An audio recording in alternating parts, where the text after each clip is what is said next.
To begin entering the bin details, choose a bin from your site map. The first field is the bin name. The bin name would have been set up by your dealer upon installing BinSense, but if you want to rename it, you may do so now. Choose the grain type.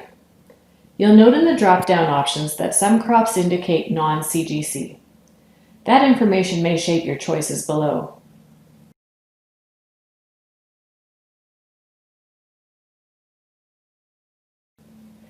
The grain moisture field is for manual entry.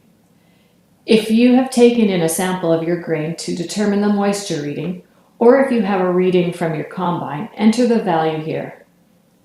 If you have moisture cables, once you fill in the grain type, this field will auto-populate. Next, you will make choices about your temperature notifications. Whether you select the CGC setting or thresholds may depend on the grain type. The Canadian Grain Commission publishes guidelines for safe stored grain. These values have been programmed into BinSense so that you will receive an alert if your grain falls outside the recommendation and you should take action to manage the contents of the bin. To apply a bin settings to CGC guidelines, select that option. But not every crop has a CGC guideline.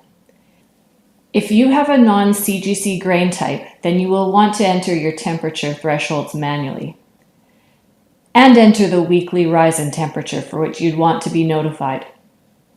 Your bin is ready to be monitored.